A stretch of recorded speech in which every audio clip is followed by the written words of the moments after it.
Central का minister है, आप लोग मालूम है, थोड़ा कुछ मांगो बीटीसी के लिए ना कुछ देखे जाएगा। वो गवर्नमेंट ऑफ इंडिया का वो एक रिप्रेजेंटेटिव है, इसलिए आप लोग कुछ मांगो बीटीसी के लिए। तो जेन हक আমার 15টা সমষ্টি আছে, 11টা বিপিএফ আৰু 4টা বিজেপি। তো বিটিসি যেটো হাওয়া এনডিএ হিসাবে যেটো হাওয়া খুব ভাল, একদম পজিটিভ 100%। আমার 15টাও পুরা গেইনার, কোনো বাকি নাই। অহা 7 তারিখ লাস্ট ক্যাম্পিং।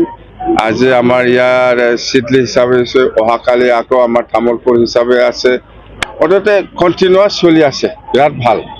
আচ্ছা, প্রমোদ বড় আজি কৈছে যে আপোনালোকে অৰুণোদয় আঁচনি পোৱা মহিলাসকলক ভয় ভাবুকি প্ৰদান কৰি আছে। প্ৰমোদ বড়ৰ কথা লৈ পেলাই যদি কোনোবা মহিলাই কাম কৰে শেষ হৈ যাব, ব্ৰিটিছে শেষ হৈ যাব। প্ৰমোদ, মই বাৰে কৈছো, কোনোবা প্ৰমোদ বড়, কোনোবা ইউপিপিএল, কোনোবা আপসু বা কোনোবা ডিফেন্স বড়ৰ কথা লৈ পেলাই যদি কোনোবাই যদি বিশ্বাস কৰি পেলাই কাম কৰে, এইটো মৰি যাব। স্যাৰ আৰু এটা কথা কৈছে, বিয়াৰ ফেৰেংগাৰো আজি প্ৰমাণ কৰি ফেৰেংগাটো কোন হয়? এইবিলাক ফেৰেংগা কোন হয়? জুলাইত বিটিসি গভর্নমেন্ট পতন হ'ব বুলি কৈছে।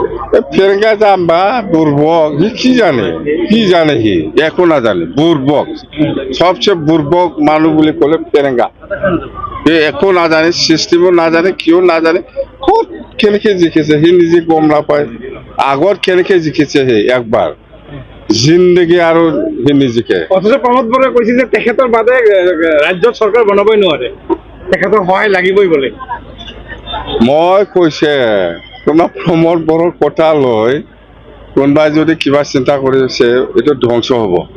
স্যার এনডিএ কিমানখন পাব? 100টো হ'ব লাগে এনডিএ হিচাপে। 126 আছে, তো 126 আছে, ইয়াৰ ভিতৰত 100টো পাব লাগে টোটেল এনডিএ হিচাপে। আৰু স্যার বিটিসিত বিপিএফটো কি? বিটিসিত 11টা আছে, 4টা বিজেপি আছে, 15টা দিব আমি। ইউপিপিএল ধ্বংস হয় না নহয়, এই প্ৰমোদ বড়োহে ক'ব, ডিফেন্স বড়োহে ক'ব, মই কিয় ক'ম? আজি হেলিকপ্টাৰ ঘূৰি গ'ল স্যাৰ। গুচি গ'ল যে হেলিকপ্টাৰ তেল ভৰাবৰ কাৰণে গৈছে, তেল নাই নেকি স্যাৰ? তেল ভৰাবৰ কাৰণে গৈছে, তেল নাই এতিয়া, কালি আহিব লাগিব। আগত দেখা নাই। নাই, এই ড্রাইভার ঠিক নয়, তেল নাই, কি নাই, চলো, हो गया।